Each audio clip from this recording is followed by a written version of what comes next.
Hi, beautiful soul. Welcome to Manifesting Miracles.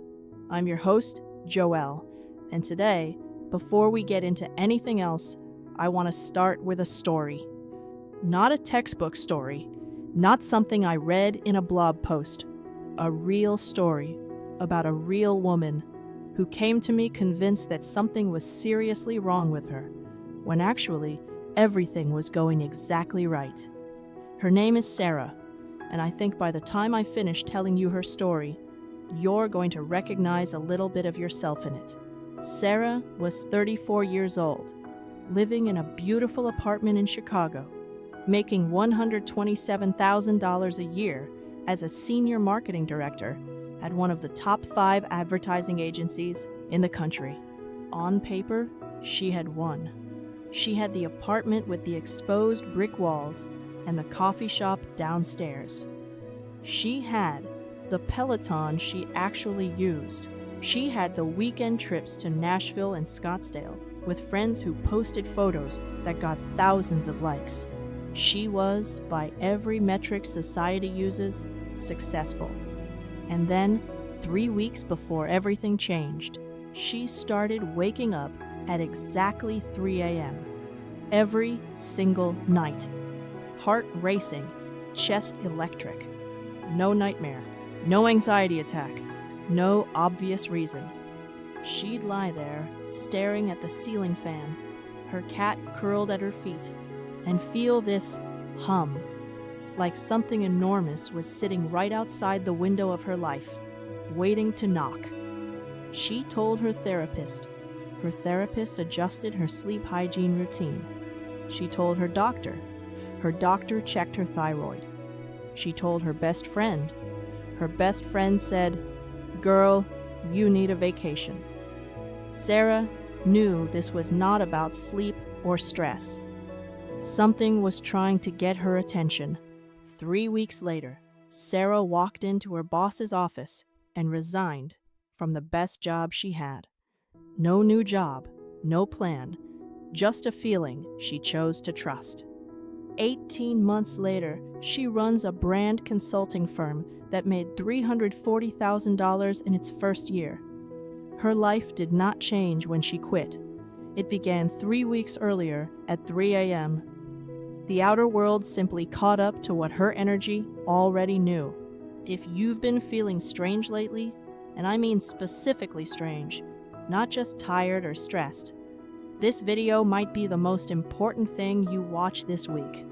If you've been waking up in the middle of the night with that electric, unnamed feeling, crying for no reason in your car, in the shower, in the middle of a perfectly fine Tuesday, noticing numbers or phrases repeating in ways that make you think you're losing your mind a little, feeling restless in a life that, from the outside, looks totally fine, wanting to blow everything up, or run somewhere, or become someone completely different without being able to explain why.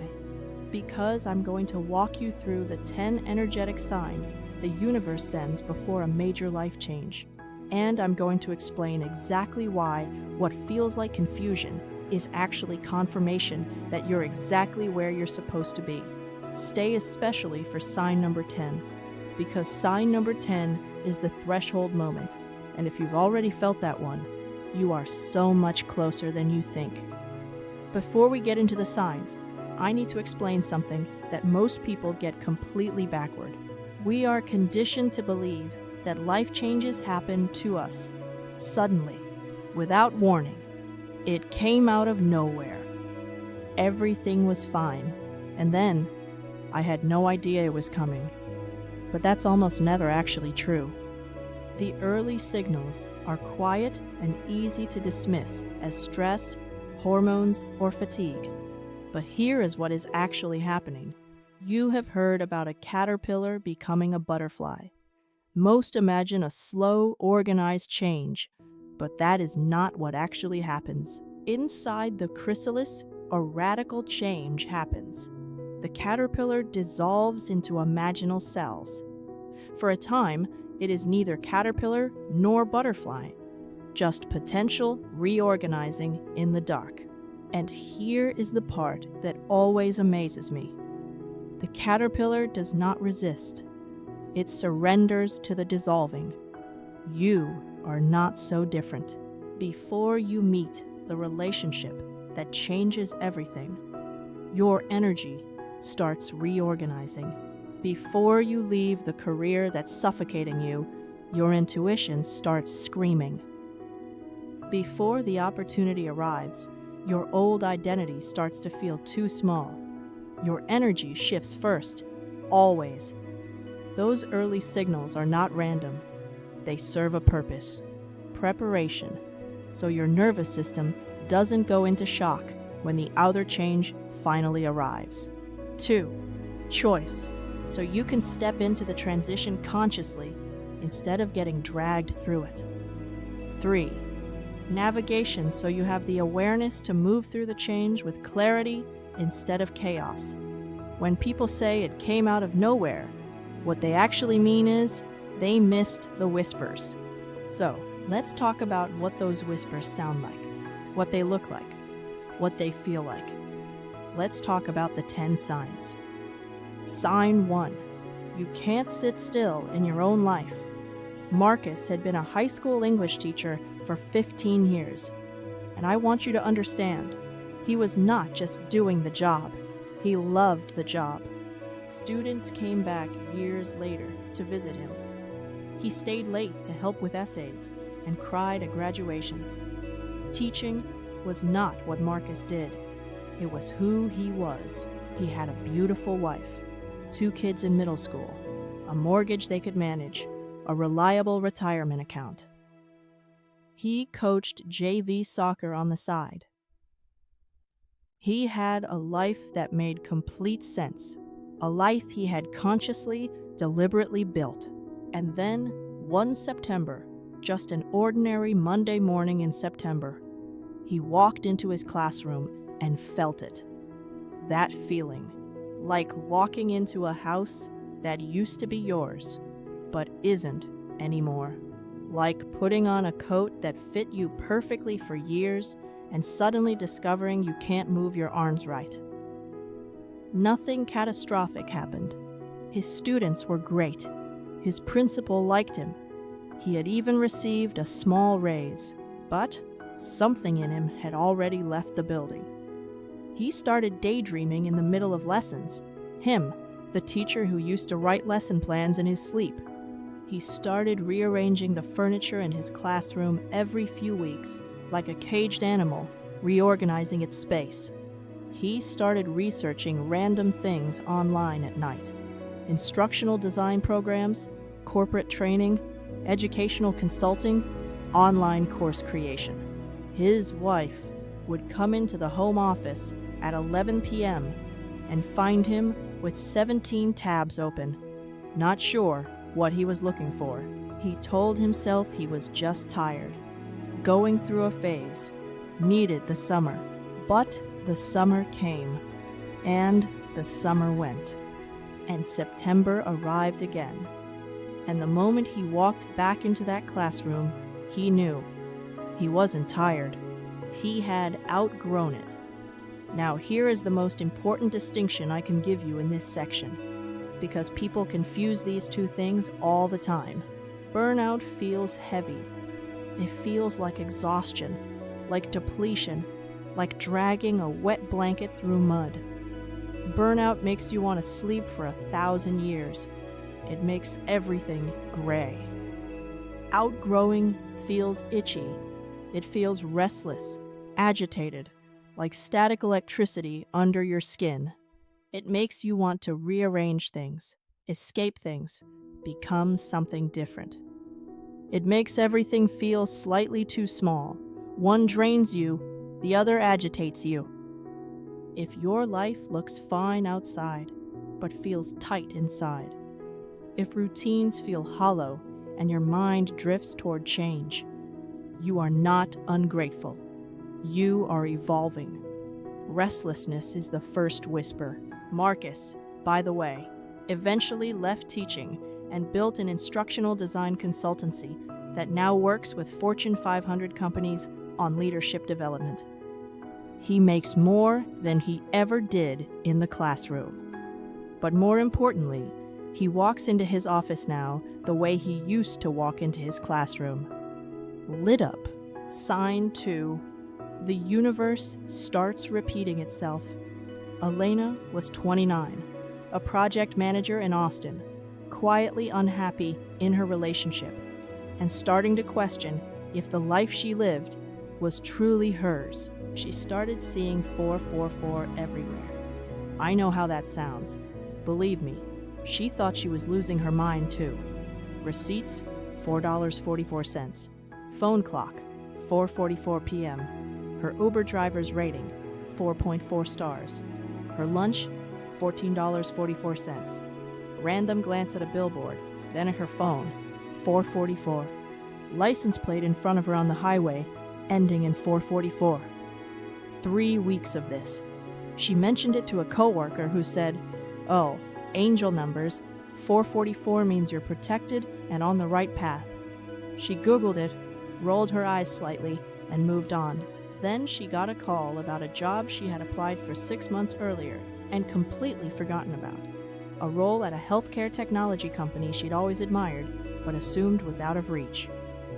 The office address, 444 Oak Street. I am not telling you this to sell magic. I am telling you what happened next. Elena got the job, left the relationship, and built a life that finally felt like hers. The 444s did not tell her what to do. They showed her she was paying attention. When you notice repeating numbers or symbols, something deeper is happening. When your energy begins to shift, your perception widens. It is not more coincidences. You are noticing patterns that were always there. The signs do not tell you what to do. They confirm you are sensing something real. Pay attention. Do not dismiss it.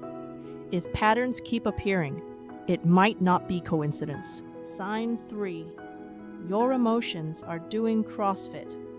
Jenna was 36, a senior account manager giving a quarterly presentation when she suddenly started crying. Not tearing up, actually crying. She apologized, excused herself, went to the bathroom, splashed cold water on her face, told herself to get it together, went back in, finished the presentation. That evening, while putting groceries away, a sudden wave of joy hit her. Pure, unexplained joy over canned beans. She called her sister and said, "I think something is wrong with me." Her sister replied, "Maybe something is finally right." Before major transitions, your emotional body understands before your mind. Your mind is still building the PowerPoint presentation. Your mind is still making the pros and cons list. Your mind is still saying, "Everything is fine, I'm fine, this is fine." But your emotional body is already in the future, grieving what must end, celebrating what will begin. That unexplained grief is the old version of you letting go. That sudden joy celebrates who you are becoming. Those brief emotional storms are clearing. Your system is releasing old energy to make room for the new. 6 weeks later, Jenna ended a 4-year relationship. It was not sudden. It had been fading for a long time. The tears in the conference room were not a breakdown.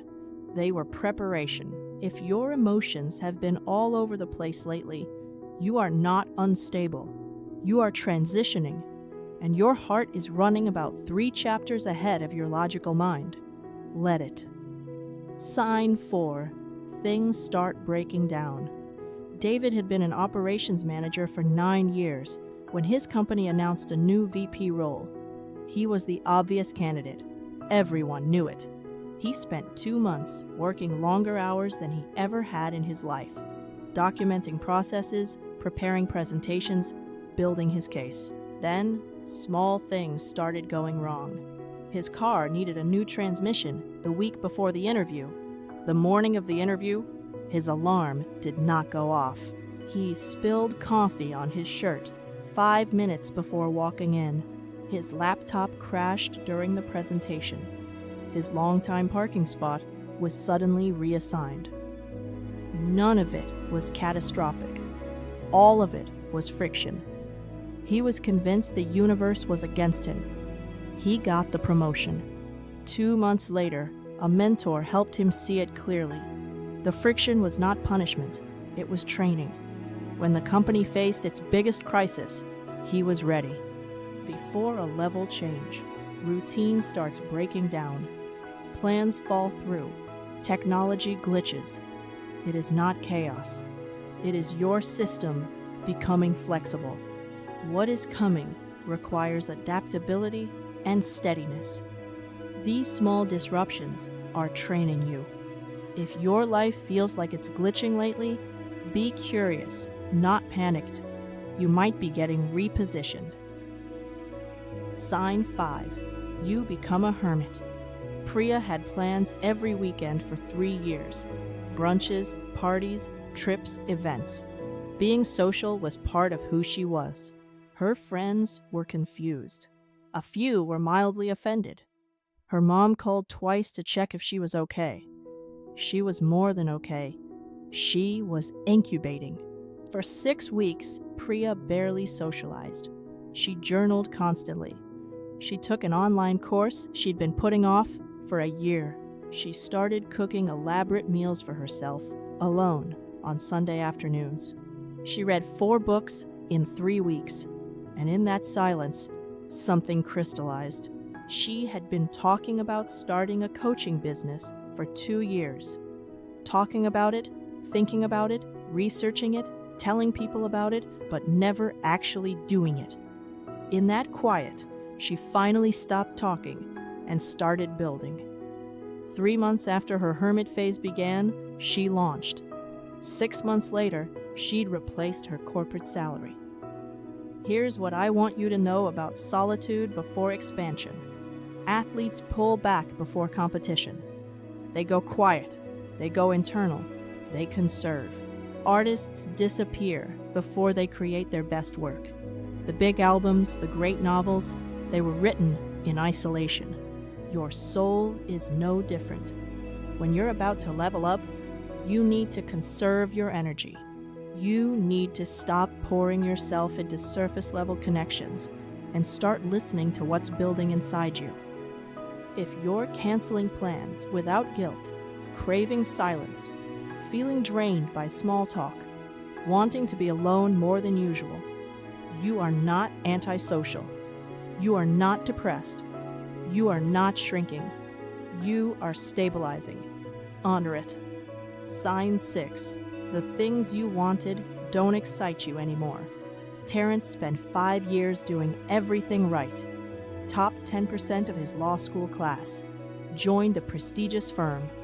Billed the hours. Built relationships. Took the hard assignments. He turned down other offers. Mentored younger associates. And excelled. The partnership decision was going to happen in the spring. Everyone knew he was the frontrunner. And then, about 6 months before the announcement, he stopped caring. Not burned out, not unhappy, just detached. He looked at the partnership offer and felt nothing.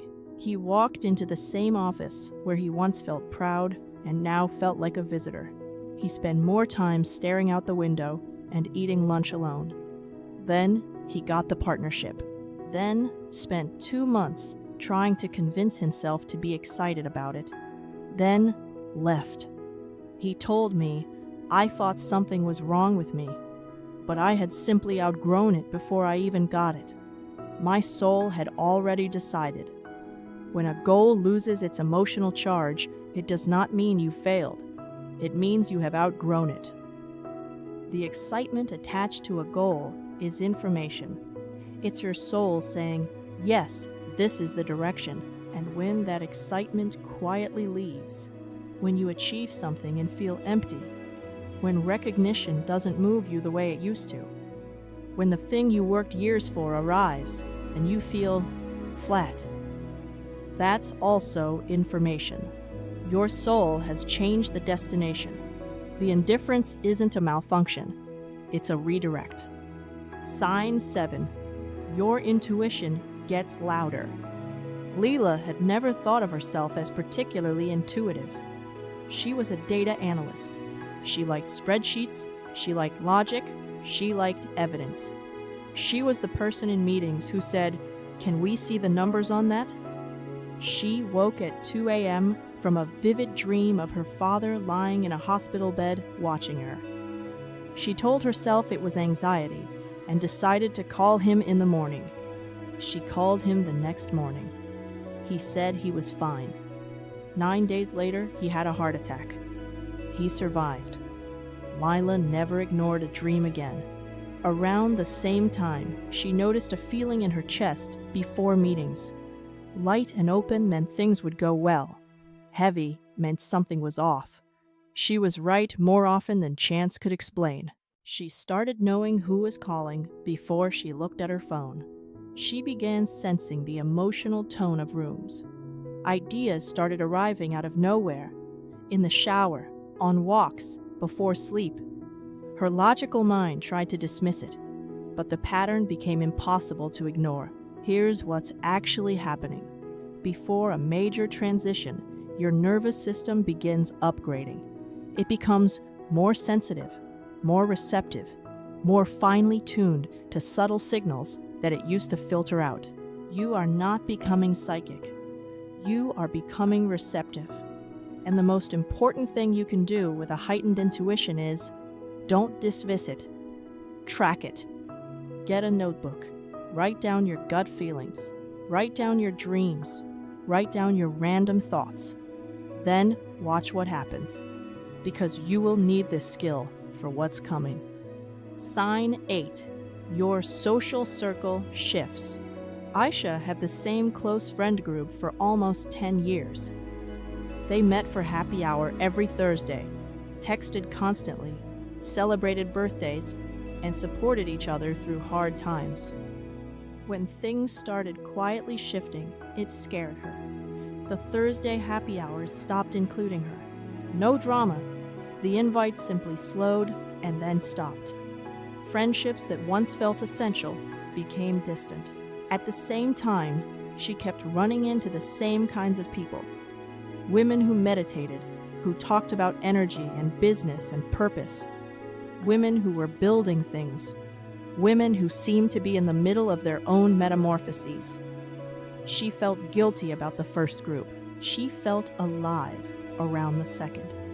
This is one of the hardest signs to sit with, because it can feel like rejection, like abandonment, like something is wrong with the friendship, or worse, like something is wrong with you. Here's what's happening.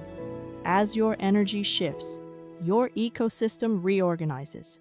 You do not need to force anything. It adjusts on its own. People aligned with who you were begin to drift away quietly. People aligned with who you are becoming start appearing in everyday places, right when you need them. Some people are for seasons, some people are for a chapter. And if people are quietly drifting from your life right now, don't cling and don't grieve too hard.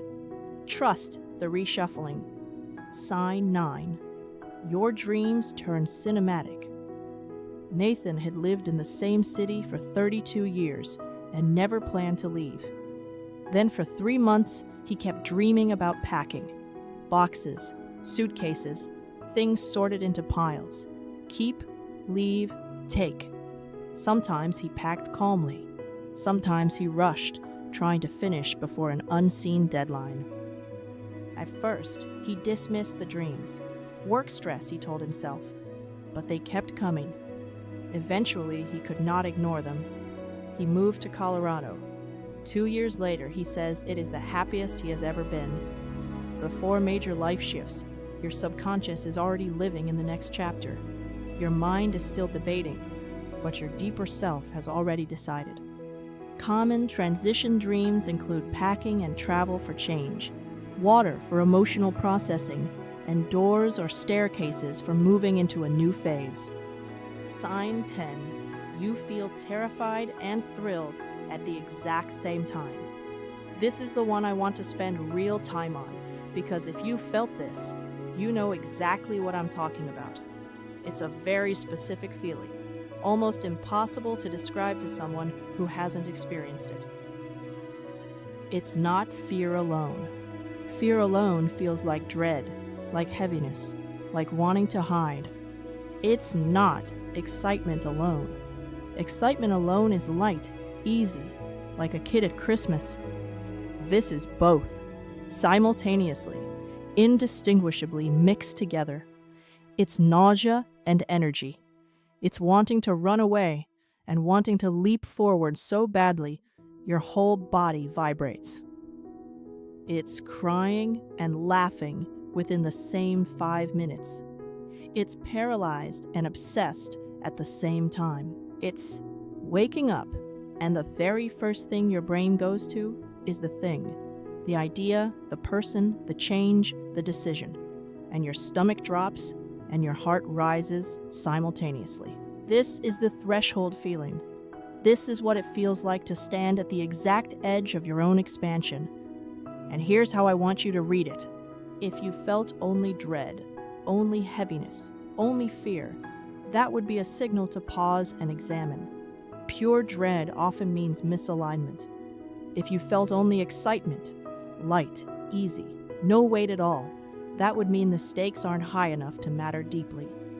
Trivial decisions feel trivially exciting, but both together, fear and thrilling, terrified and pulled, that is a soul-level recognition of something real. Your whole self knows this matters. This is your direction. Growth edges feel unstable. The ground disappears for a moment before the next step appears. That vertigo means you are at the right edge. What to do when the signs come? What do you do with this? Stop explaining it away. When the 3 a.m. wake-ups, tears, or restlessness appear, do not dismiss them. Let them mean something. Document everything. Keep a journal for this season. Write down the signs, dreams, gut feelings, and synchronicities. Your body is leaving breadcrumbs. Follow them. Ask better questions. Stop asking, what is wrong with me? Start asking, what is trying to emerge in me? Stop asking, why can't I just be happy with what I have? Start asking, what is my soul genuinely hungry for? The quality of your questions determines the quality of your answers. Create stillness. Every transition needs time to integrate. Make space in your day to hear what is shifting inside you. Do not rush the cocoon. Change does not follow a timeline. You cannot rush a butterfly. You create the conditions and let it emerge. You are in the cocoon, and the dissolving is not destruction. It is the most sacred and necessary process there is. If you want support navigating this season, not just validation that something is shifting, but real, grounded, specific insight into what is shifting and where your energy is actually pointing, I offer clarity readings that do exactly that. Not prediction, not this is going to happen to you, translation. Because your energy already knows where it's going. My job is to help you hear what it's saying, clearly enough to trust it and act on it. The link to book a reading is in the description below. And if you're not ready for that yet, that's okay too. Subscribe because we go deep here. Every week, real conversations about the inner work of real transformation. Your signs have been trying to get your attention. It might be time to finally listen. YouTube thinks you will like this video next. Let's see if they are right.